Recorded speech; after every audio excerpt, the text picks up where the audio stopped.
di lapangan, kalau memang itu sholatnya di masjid, boleh kita sholat tahiyatul masjid, karena itu adalah masjid. Sehingga kita sholatnya itu karena sholat tahiyatul masjid, bukan rangkaian sholat Idul Fitri, bukan. Tapi sholat karena kita masuk masjid, dan itu boleh. Dan itu boleh.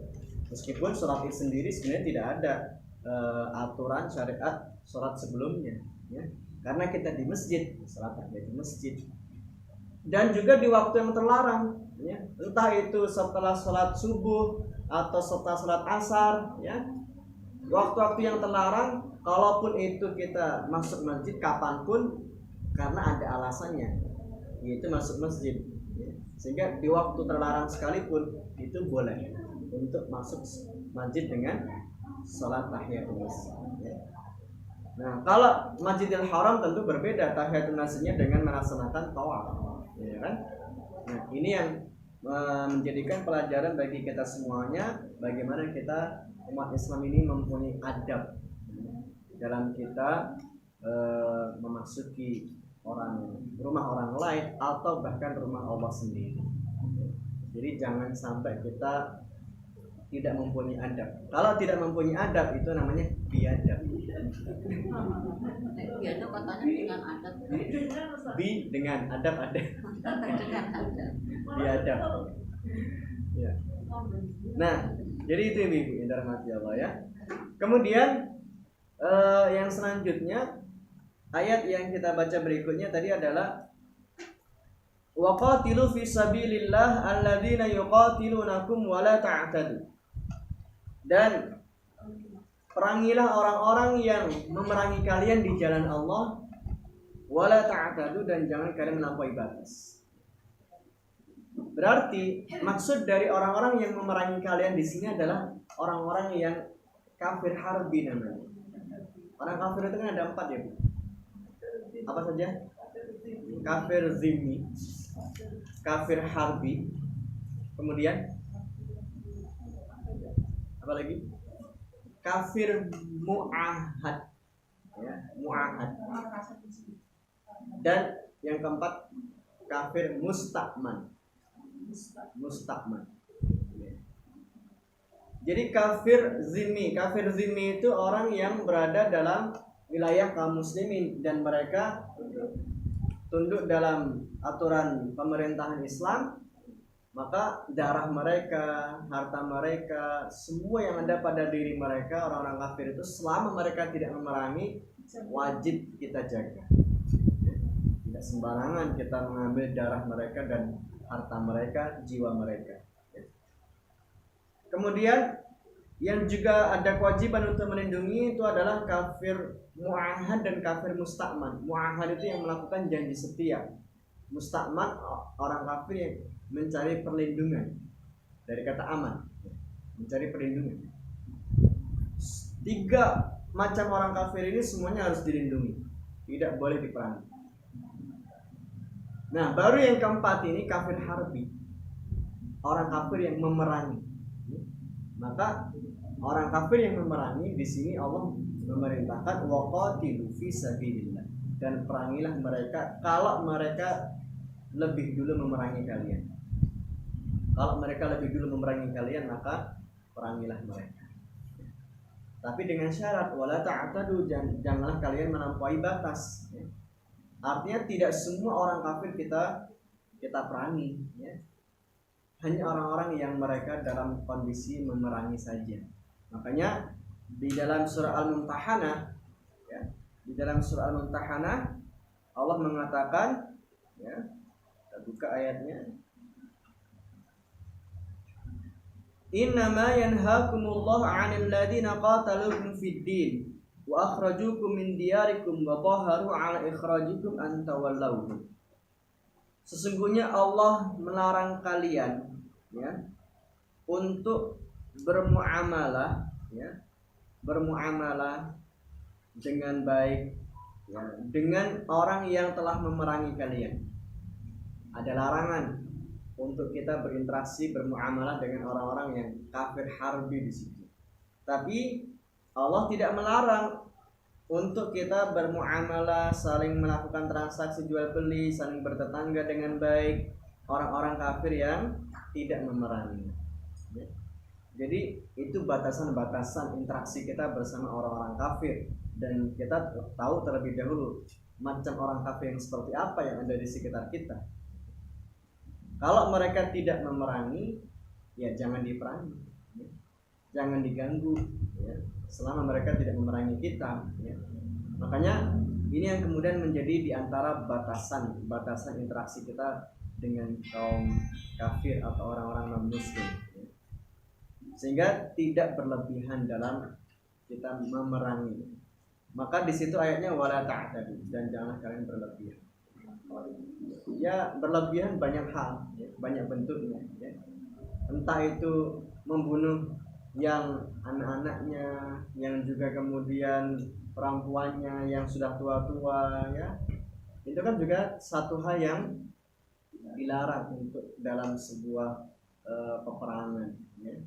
Dan apalagi kalau sudah mati terus diambil organ-organnya, ya, dimutilasi, itu kan sangat berlebihan, ya. Sehingga Allah tidak mencintai orang-orang yang melampaui batas.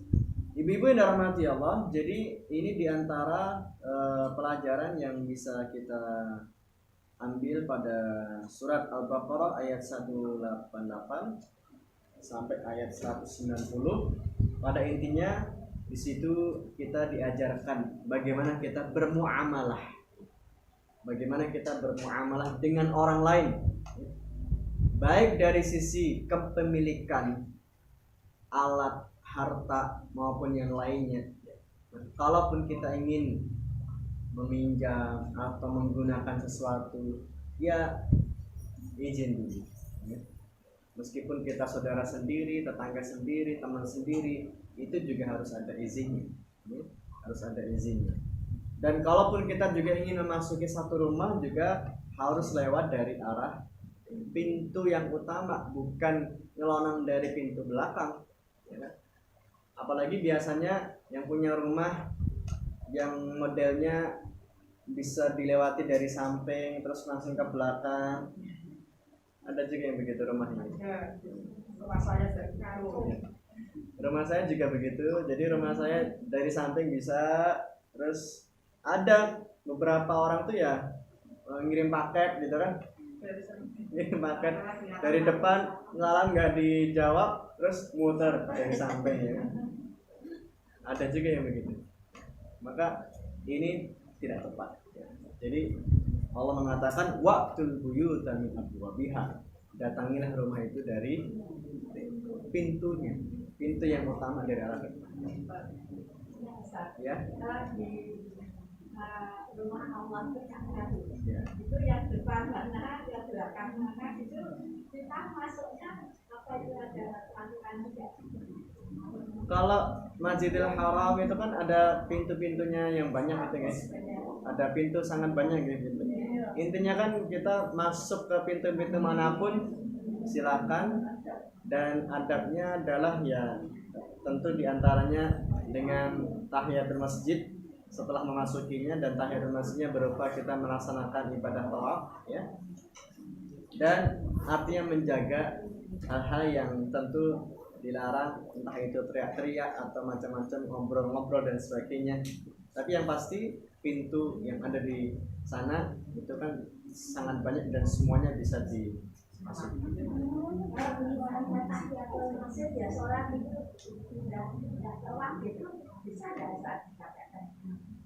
Karena aturan masjid biasa dengan Masjidil Haram kan berbeda. Aturan Masjidil Haram itu dengan aturan yang khusus. Aturan yang khusus berbeda dengan masjid-masjid biasanya. Apalagi dalam bab barisan, sholat, shaf, ya kan? Di sana kan mau campur-campur, ya kan? Boleh-boleh saja. Karena nggak memungkinkan harus dipisah, gitu kan? Sebanyak orang begitu kemudian harus dipisah, sini putra sini putri, ya nggak bisa. Nah, makanya ada aturan khusus untuk wilayah Masjidil Haram, itu punya aturan tersendiri. Syariatnya sendiri, dengan masjid-masjid yang lain sangat berbeda. Baik, itu untuk pertemuan kita. Monggo satu lagi. Oke. Bintang tadi yang ini tadi kan bicara bulan gitu ya. Saya pernah dengan Ausia itu bintang juga bisa sebagai petunjuk gitu. Iya. Selain sebagai pelempar setan. Betul. Fungsi bintang itu kan ada 3 ya. Fungsi bintang itu Allah ciptakan ada 3. Satu sebagai rujuman lisyayatin, sebagai pelempar syaitan yang mencuri informasi dari langit. Yang kedua sebagai zinatus sama, sebagai penghias langit ya, sebagai penghias langit supaya langit itu terlihat indah, seperti halnya wajah kita akan indah jika ada jerawat ya. Dan yang ketiga adalah sebagai penunjuk waktu dan arah. Orang dulu ketika ingin berlaut lihat bintang ya. Arahnya kemana ya. Jadi penunjuk arah juga ya. Bintang Dan penunjuk nasib ya. Iya, Arab ya Pak. betul ya. Tidak ada untuk penunjuk nasib. Makanya istilahnya apa itu? Zodiak.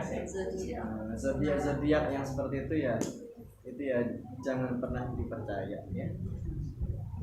Baik, itu untuk pertemuan kita hari ini, dan insyaallah kita lanjutkan di pertemuan berikutnya. Kita akhiri subhanallah wa bihamdika asyhadu an la ilaha illa anta astaghfiruka wa atubu ilaik. Assalamualaikum warahmatullahi wabarakatuh.